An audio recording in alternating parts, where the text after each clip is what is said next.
strong. So I own Mountain Peak Fitness along with my husband, who's not here today. And we started Mountain Peak Fitness, I want to say, in 2007. And it came from watching people kind of run themselves into injury without implementing strength training. And you would just go run and run and run. Oh, ITP issues.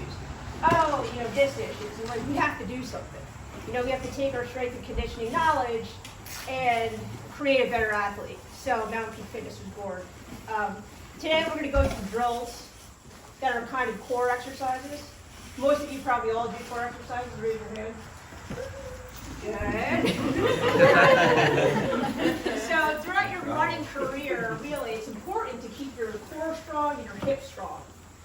So we're going to go over a couple of exercises that you may already know, but we're going to try to either improve your form, which is essential, or maybe you're going to learn something new, which is awesome. So we're going to stand up, and we're going to start with the marching drill. Ready? And get your arms going a little bit more extension. Get that T-spine open up. Think about posture, which is we're lacking these days because we're, on the computer, and we're just like, even our hydration packs, like, does everybody use a hydration pack? Kind of, sort of. We have great ones, Salomon Arc'teryx. But depending on how you're loading it, it could feel like that forward posture. So you want to think about opening up your chest, nice and tall. You want your diaphragm, you want to point through your stomach. When you're getting ready, arms, get more arms on. 20 seconds. 20 seconds, wait, it's tired, get the knees up. Actually, just touch your own booty since we can't touch it. And just make sure those guys are firing, squeeze as hard as you can. Squeeze. If you feel your lower back coming in, just go ahead and lower it. And now we're going to go up and down. So let's do a set of 10. Try to push through the whole foot. Get your hips up high. Good. Hip extension is very important in running. Your glutes are extremely important. Now in this position, you're looking at where your pelvis is going. Okay, some people have an anterior pelvic tilt or a posterior. We're trying to tuck under in that posterior, forcing your back into the floor. Relax your arms for now, and we're just going to focus on the lower half. Make sure you're exhaling all the air out of your stomach as you extend your legs. And again, you're only going as far down as your back allows. Work on this and practice, okay? And now we have our arms. Let's try our arms. Now it's going to get crazy. Now we're really going to look like dead bugs here, okay? Your arms are up. Good. Your legs are up, back into that position. Now, as your right hand goes back, your left leg is going to go forward. Can you do it? I don't know. Okay. And this arm goes back and that one. There you go. And now that arm stays straight, and this arm goes back. And this arm. Yep, no arch. Keep it in, keep it in. So is that's as low as you can go, that's it. Don't force it, okay? You want to keep your back, and it takes practice. This is practice. Practice, practice, practice. Let's see.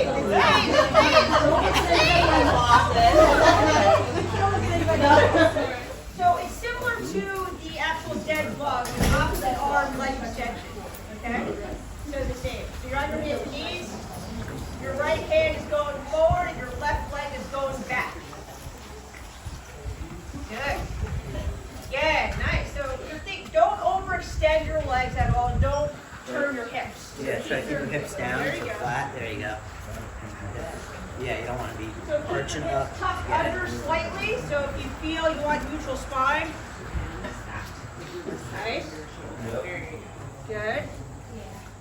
And your head's down in neutral. So those that I work with, my athletes in here, you know what a nice symmetric bird dog is. So you're extending with your hands, fist, tension.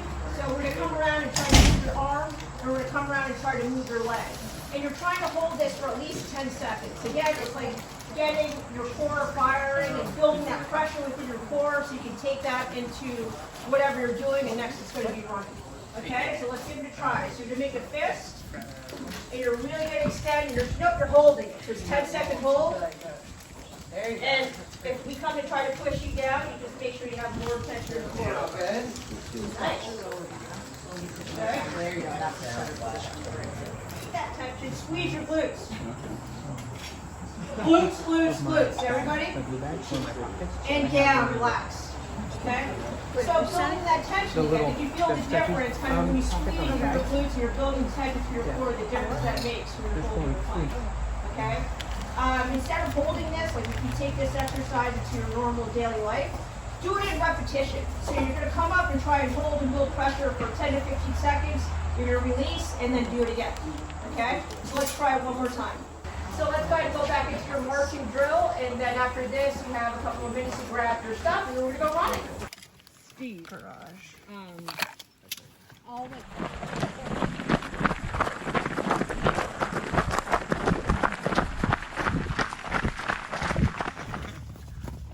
Oh, hey, who are you guys?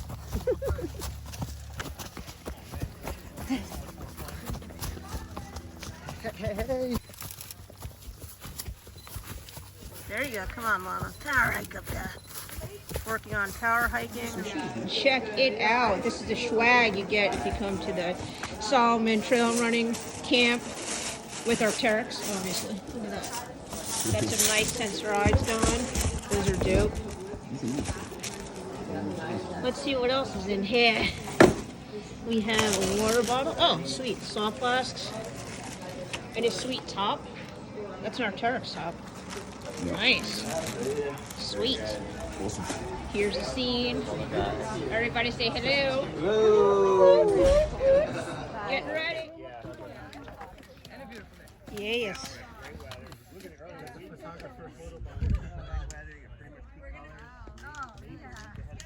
Where's the Adirondack? Adirondack's way up Way there. beyond, right down there. But actually, Jake can For long distances, having stuff like this, if anybody hikes a lot, it just, and you're carrying like your hydration pack, just having that extra point of contact just makes it, takes a lot of effort out of things. It makes it a lot. Like, you definitely want to let gravity take you. You don't want to put your legs out and put on the brakes. And think about quick feet. So I always like to say, when your foot touches the ground, you want to think about picking it up immediately. Like, don't let your body be heavy going downhill. Light, fast. Sometimes, it also depends on the grade. Sometimes you like them. If it's very steep, you don't want your poles being too long. So I have the option of putting my hands down. Even though we did 2 miles, you can get a lot out of a session like that. And just repeating certain areas, and in the long run, you'll benefit greatly from developing your skill. You can have a Ferrari-sized engine, but if you lack technical skill, what good is it? Yeah. No, you're right. Thank you. Watch your face. Watch your face. Watch my torso. I'm trying to stick it in the hole. Oh, back to this again. How many people does it take? How many white skins does it take to put up a tent? You're going to just be here all day. You're not going to be able Don't to we have run. a pump? Didn't you bring a pump? Jesus Christ. And then in terms of like preparing for the race specifically, you should do your runs both with the same fuel that you're going to be using during the race, as well as the same effort level. And this kind of ties into my idea on long runs. If your long runs are at a significantly lower intensity level than your races, it's going to be hard to compare what anything is doing, including your GI tract. So you want to simulate, race type setting with your race nutrition of choice, so that you can know exactly what your stomach is going to do during a race. The other thing is, you want to ensure and double check. Sometimes you can't rely on races to be accurate about what they're going to provide. Sometimes it's best to double check about what's going to be out there on race day, because something they posted on the website, 2 months before the race may not happen. So it's very important to kind of keep that in mind as well. And then as you're racing, don't be on a razor's edge, of the calories that you want to take in. If you need, 100 to 200 calories an hour, 200 to 300, you want to make sure you always have some backup on you in case, the aid station does not have what you need. So be prepared for either missing an aid station or taking a little extra time to get from one aid station to the next. Like there's some gaps, for instance, in Manitou's Revenge where it's hard to really predict how long it's going to take you to get across the double pack. And it can vary greatly depending on the conditions and just the kind of day you're having. So you need to take your time at the aid station before you leave, the aid station before a big gap like that, and make sure you have what you need. And this, sometimes it's obvious, but you sometimes lose perspective when you're racing and the person you're with takes off, and all of a sudden you're like, oh no, I'm fine, and then you leave and you only have like half a bottle filled with whatever you need, or end up taking in 100 calories at the aid station where you should have taken in more than that. I do rely on Coke, and the development of that was that I was doing these FKTs and I tried to eat anything, and I necessarily didn't have stomach upset, but I literally cannot swallow unless I come to like a complete stop. And like I said, there's you can kind of train yourself for this, but it just seemed very easy and convenient for the different types of races I do, and especially for the FKTs when you get into the powdered iced tea. It's very convenient to have that level of flexibility and be able to pick up water anywhere, throw iced tea in a bottle, and that's all your calories and fluids taken all together in one. But it's definitely something that you need to experiment with. Not everyone can survive on Coke. The other thing that's nice with powdered stuff that you can play around with in terms of increasing your calorie needs if possible is try varying levels of concentration, whether it's Tailwind, or lemonade mix, or Gatorade, or whatever you want to use. From PhD to MD. My name's Jay. For those who I didn't meet this morning, I'm the other kind of doctor, right? And I'm also an exercise physiologist, at least to a small extent. I'm just going to talk a little bit from personal experience from a nutrition standpoint. I think the way we want to do this is just kind of throw out a bunch of different ideas, so people may have questions about different things, and then we can kind of just field general questions or specific questions either collectively or individually. So Ben talked a lot about kind of nutrition on race day, or what you're going to use, like event-specific kind of stuff. I was just going to talk a little bit about kind of some general nutrition ideas. And I think the one point that I want to make, and I'm a physician, I'm not a nutritionist or anything, so please don't take any of this as gospel. The thing that I'd say you're going to hear from people who have different approaches to nutrition, and kind of from all across the spectrum of ability and experience and that sort of thing. And if you look online and you follow this great runner or that great runner, and some of them are meat-based, and some of them are plant-based, and some of them are vegan, and everything else, and you can find a billion examples of people who are having success across disciplines and across distances with a variety of different nutritional approaches. And I think the take-home message for me from that is, especially as we get a little, when we're 23 years old, you can kind of eat anything and it's fine. But as we get a little bit older, I think the take-home message is you just have to be cognizant of what you're eating and be mindful of it. It doesn't really matter necessarily what there's no one size fits all approach to nutrition for everybody. But if you're cognizant of what you're taking in, if you're mindful about your approach, and if you're trying to get feedback from your experiment of one as to what works for you and adjusting your diet that way, then you're ahead of the game. And it's not necessarily this worked for Jeff Browning, or this works for Sage Kennedy, so this is going to work for me necessarily. It's an experimentation process. Realize that there are a lot of different ways of getting from point A to point B, and it takes some experimentation and some work and just paying attention to it. And like I said, it's not a one-size-fits-all solution.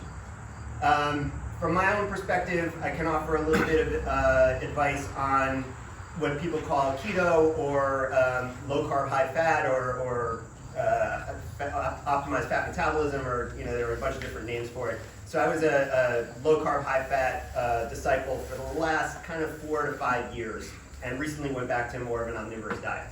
And the reason that I was on the kind of low-carb, high-fat thing was, there were a few reasons. One is, again, as I got a little older and my, inherent metabolism kind of slowed down, it seemed like a way that I could, keep my weight under control to be a little closer to race weight, rather than seeing these big fluctuations during off season and that sort of thing. Number two is, it's a diet that I felt like I could maintain for a while, and I think that's really important when you're talking about a nutritional approach. A lot of things sound good. I listened to a podcast with a guy who only ate fruit, and I was like, oh, that's a fucking fantastic idea. I'm just gonna eat fruit. And after like 2 days, I was just like, F this, His race report does that. Oh my God. But it's like, I mean, you're just, it's like, oh, I'm just gonna have a watermelon for dinner, and I'm scooping out a watermelon. This is great. And then the main thing with the whole keto or the low carb, high fat thing is among kind of ultra endurance athletes, it's kind of vogue-ish right now. The theory behind this, and there is some science now to support this, is, as Ben was saying, at higher intensities when we're out running, generally we're going to be carb dependent. Also, we're going to be limited in what we can maybe take in or process because of, like you say, stress on the stomach, shunting of blood flow to the extremities to power the muscles. You don't have as much blood flow to the stomach and the digestive organs to help to process the kind of stuff you're taking in. So when you're in a long situation, marathon events, beyond marathon events in duration, you're going to be limited by the amount of food that you're able to take in and process. And that's because while we have about 2,000 to maybe 2,500 calories worth of glucose or glycogen that we can store, which equates to about 20 miles worth of effort, we have even somebody with a very low body fat percentage, we have a fairly unlimited amount of fat, basically. You have thousands and thousands of calories worth of fat. The problem is it's very difficult to mobilize those fat reserves when you're exercising. And most people are very good at mobilizing carbs and not very good at mobilizing fat. So the theory is if you train your body to mobilize fat by basically forcing it to do that, depriving it of carbs for the most part, and forcing it to switch into this kind of fat metabolism, you can then more efficiently access these inborn fat stores, basically. And if you're going for a long time at a relatively low intensity, which is kind of the definition of ultra running, you can go longer without having to take in as much calories. And for those of you who have had a DNF or had a race gone poorly because your stomach went south, that's a selling point if you don't need to take in as many calories to keep going. And from experience, I can tell you it kind of does work. It's not something I would recommend if you are focusing on shorter, more high-intensity events. Anything under 2 to 3 hours where you're going to be able to either rely on your inborn glycogen stores or probably take in enough carbs over the short term to offset whatever you're losing, it's not going to be worth it for you. And in fact, it may be a little bit detrimental because as you do train the body to take in fat, you are probably losing a little bit of efficiency at burning carbs. But if your focus is on the longer events, where you're looking at 50 miles, 100K, 100 miles, where you're going to be out there for 6, 8, 10, 12 hours or more, where the intensity level is going to be low, if you can teach your body to mobilize that fat at a more efficient rate, it kind of works. So I have done 50Ks and 50 miles on really minimal amounts of stuff. That reminds me of another point. I mean, other than going to a whole keto diet, I came from a road running background and training for marathons, then moved up to road 50Ks, and no one brought anything with them training for road marathons up to like 2.5 hours. Right. And some people like that doesn't even occur to them, and so you can improve your fat utilization and just your endurance without external calories just by doing long runs at 2.5 hours, right. Or increasing the length of your long runs without taking, it's good to have water, especially if it's hot, but without taking calories in every like half an hour from time zero to the thing. Or doing fasted long runs where you eat your dinner, go to bed, maybe have a cup of coffee or something in the morning. But if you're going to go into like you said, a 2.5 hour run without putting any calories in, so you're in a relatively depleted state, you are going to get some of that benefit. Right. For me, it was more emergency calories. Don't Yeah. leave without anything. You never know. But like I said, for me it was more Just in case. I need to keep things fairly simple. So I was like, if I'm going to do this, I'm doing this all the way, and that's fine. And I will say, I mean, you do hit a point of diminishing returns. Elizabeth and I were talking with kind of anything we do, and I've recently transitioned back for other reasons to just a more kind of omnivorous diet. But you know, it does to some. I mean, it works, and there's some science that does show that this kind of theory behind it of increasing the efficiency with which you can mobilize fat, it does have some basis in science, and it can be kind of trained that way. So I'll leave it there. I can answer more questions about it if people have, and also about how you kind of race while on that diet, because it does kind of change up a little bit. It's hard to find the good studies if you're not in the field, because there's a lot of fanaticism out there, and so you have to like swim through a lot of that to get at solid research studies, and even then it's really tricky to do this type of work. Your body is always going to be more able to burn carbs than fat. It's the easiest fuel there is, and if they have it there, but whatever looks good. You know, use the carbs, use the fat. And the nice thing is it did make it easier to get in real food as opposed to being reliant on gels while I was running. But I mean, still my go-to thing, you know, whether I was fat adapted or not, was Coke. And it doesn't have to be flat, then it's just a wuss. You get cramping. So what are you guys doing? Like, what's your basic diet like, sports nutrition wise? Just out of curiosity. Anybody want to volunteer? Yep. Well, we're doing RNR triathlon. We're obsessed with PB&J on a tortilla.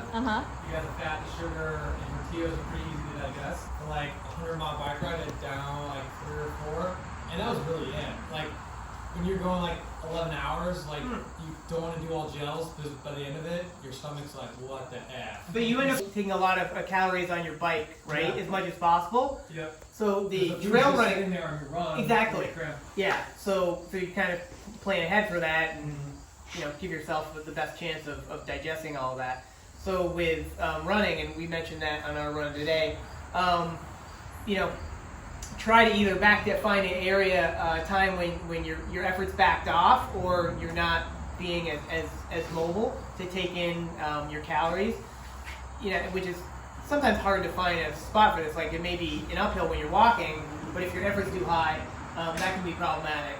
If it's a nice smooth downhill, that's great. But if it's technical downhill, that can get ugly really quick if you're trying to like shove calories in your face and there's 3 foot high rocks and roots. Yeah, as someone who runs technical downhills very hard, what is your strategy for? Do you have a time or a? Coke's really easy to get in your face. No. But yeah. I have been a plant-based athlete, so you can call me vegan. I just like to use the term plant-based for about 2 years now, but even before then, I was pretty much only fueling as a plant-based athlete. I would say with the exception of honey.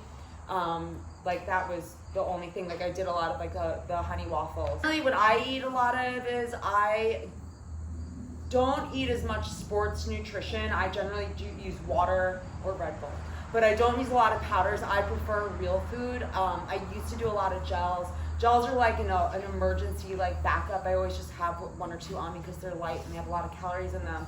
But I would stick to, I do eat like maple waffles now. I eat a lot of sweet potatoes on the longer, slow stuff. If you get the tiny ones, I use like coconut oil, salt, cook it and then wrap it in foil, and I put it in my hydration pack, and they're the best little like calorie bomb out there, especially when it gets colder. I do find that nutrition changes according to the weather. So in the summer heat, I'm not like inclined to eat a lot, but obviously you need to fuel. So if I'm using gummies, I throw them in the freezer beforehand, so at least when I have them out, they're cold, so it's a little bit refreshing, and I actually want to have it. So I do a lot more food prep, but I find that it's much more easy for my body to digest just like real whole foods versus a lot of like the other fillers that you find in a lot of sports nutrition. And then when it becomes winter, I switch to a lot more fats. It's colder, my body, I can get cold really quickly. If anybody has ever had trouble with hypothermia in here, it's not fun. So I find that my body needs a lot more fat to work. And you're also generally going slower in the winter. So You have more time, it's less stress on your body, so you can just digest more fat. In terms of actually just like regular daily nutrition, I do a lot of smoothies, and when I make my smoothies, this can go for anybody. I make them I do double serving, so I always have something in the fridge to eat. And a little secret, I always put in chia seeds no matter what it is, because it'll kind of keep it congealed and mixed versus like some kind of like gross separation. So I'll always make sure that I have something prepared in the fridge to eat, because the worst thing you can do is come in from a workout and like you're at home, you open up your fridge and you're like, what am I gonna eat? And then you just start like, you know, like nibbling on all the random things, and all of a sudden, like, yeah, you're eating, but you may not be fulfilling your nutritional requirements. Your recovery starts with that first meal, the second you finish your workout. And as Elizabeth was saying, like 30 minutes, I have to drive a lot to trails, I have protein and a banana usually in the car no matter what, because you need the simple sugar to help your body digest and absorb the benefit of the protein. So always staying on top of stuff like that. You know, we're all so different, and these guys said it before, always carry what you need. Like, for the little bit of weight it is to carry in your pack, you're gonna eat it anyway. I would never rely on anybody else for my nutrition, unless I'm running like a loop course where I know I'm gonna see somebody in like 5 miles no matter what. You know, always make sure you're reliant on yourself, like don't rely on anybody else. Steph, there's a lot of kind of myths, I think, about athletes. I'm probably less prevalent now, but plant-based athletes not getting enough protein, not getting enough iron, especially for women. Just address that. Do you have any problems, or are there ways around that sort of issue? So it turned out, so I had my blood work done the day after I went fully plant-based, because I had a stress fracture 2 months before that, and they like messed up my MRIs, and the doctor's like, we need you to have your blood work taken. So I had it taken. My levels were actually, my iron was a little bit low. This is the day after I went vegan, so there's no way that being vegan for one day would affect those blood results. My vitamin D was low, my iron was low, and all this other stuff. Fast forward a year later, my iron on my blood test was actually a little bit too high, and I was not taking a supplement. My doctor was like, wow, like, what are you eating? A lot of like dark leafy greens. Again, like if you're not a fan of eating greens, throw them in the smoothie. Like, make sure you have other good things in there, like, you know, coconut milk and maybe pineapple. And, you know, I use a cold pressed pumpkin seed protein and a cold pressed sunflower seed protein. That is a phenomenal source of protein. It's just cow. Do you use Health Warrior protein? I don't. I use Sprout Living. And it's pricier, but honestly, like, it's a lot pricier to go through a health problem because you're skimping, like, when, you know, when it comes to this.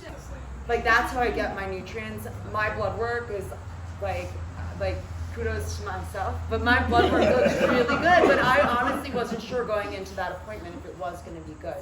Ben was like saying it's kind of difficult if you're doing, let's say, a sky race where you're going balls to the wall for 3,000 plus feet over like 3 miles or less. So your heart rate's through the roof, so you can't really take in calories there. But then you're like running pretty quick, like the White Day Sky Race is a great example. And you're running like the middle course, you're bombing downhill, so you can't eat there because you're probably gonna trip and fall. Not a lot of places in that race. No, but then so my theory is like just slow down a little bit if you need calories. Like slow down just for a few minutes, because in the end the calories are I think gonna that's where help you people go get harder. into trouble. They get racing somebody, and then all of a sudden they forget for like 15, 20, 30 minutes, and all of a sudden they're in this hole. And It's a lot harder to dig out of the hole once you're in it than to catch yourself as you're digging it. Like, much easier. Do you like change up your diet the week before a race, and then also like specifically the night before a race as well? Yeah, so like, right, when I was on keto, like I said, I would do a carb load kind of like 24 to 36 hours out. Other than that, I try not to change too much of anything. I think it kind of, you'll hear the same thing when we do gear in a few minutes. You don't want to try, you don't want any new gear, you don't want any new food, you know, that you haven't kind of tested out before. So, you know, mostly tried and true stuff. Our goal has always been to tune your shoe to the type of terrain that you're running on. So basically, even if you're in this area, a dry day versus a wet day, if you've been out on the trails, those could be two incredibly different climates for you. So we're looking at the differences of shoes. So the first one popping around is what we refer to as a soft ground shoe. So the teeth on the bottom of the shoe we call lugs. The softer your terrain is, the deeper your lug and the wider space we put it on the shoe. The idea is it's called puncture through traction, so it actually digs into the terrain. The reason we space it really widely so you don't clog up the bottom of the shoe and kind of turn it into a pair of skates. So basically the more mud, the more sand, the more snow you're going to be on, the deeper that lug gets. The kind of backfire to that is if you're on super firm terrain, like a lot of exposed rock, even on some pavement, that'll start to feel a little bit like a pair of cleats. So we're going to go slightly in the other direction with the bottom of a shoe. So you're going to get lugs more frequently, but they're much more shallow. So you're actually going to have more rubber touching the surface. When you're dealing with harder surfaces like pavement, hard packed ground, exposed rock, the more rubber that's touching the surface, the more cling it gets on there. Easy way, if you look at the bottom of a pair of road shoes, it's pretty much just a flat sheet of rubber on there, so all it has to do is grab. You don't get a lot of slosh. It also contours to your body a lot better as you're moving. The other question I get is durability on one of these. So to kind of show how durable they are, we're gonna try to break one. Do we have a volunteer? Maybe. Nice. Come on up, volunteer. Do me a favor and stand on it. Oh, Jesus. All right. Cool.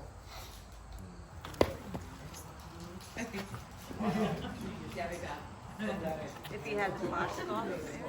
So I eventually found a place in Washington Heights. And my apartment is really close to George Washington Bridge. And so it was sort of the epicenter for me was to be there so that I could access trails. And so basically over the next 10 years, unlike Jay, I ran 10 ultras a year for 10 years. So I put in 100 ultras on my body in a short span. And I became a 100-mile specialist. So my event is the 100-mile. And so I had to figure out ways to train for that kind of race. So I would use the shorter races as training for my bigger races. But because I was a trail specialist, I really had to get on the trail. And where I work is really close to Central Park. So a lot of my daily runs, my Monday to Friday runs, were in Central Park on the bridle path. Or I'd go up to Van Cortlandt Park and I'd run in the trails up there. Maybe I'd go over to Prospect Park. If I had a friend in Queens, I might go to Forest Park. So there's all these different parks within the city that have trails. And I prefer the trails because I wanted to adapt my body to the technical side of it. Then on weekends, I would get the heck out of the city. And so the easiest way for me was to run across George Washington Bridge and run up and down the Palisades. And if you don't know the Palisades, there's a trail there called the Long Path. It's 347 miles. It's one trail. It actually cuts through part of the Gunks. So the Long Path goes all the way to Albany. Anyway, I don't run that far, but my friend Will and I have been dropped off in Bear Mountain and run back to Fort Lee, which is basically in the end, and it's about 60 miles. It's about 60 miles. So we've done some training runs there on the Long Path, super close to the city. The other thing is I also don't mind jumping on the Metro North and heading straight up to Peekskill, or you can. What was the other one we did? We got off in Garrison. We did Garrison to. And then we did Garrison to Suffern, and we did a long day. It was not just a run; it was a hike and a run. And we ended up in Suffern, and then we took a train back.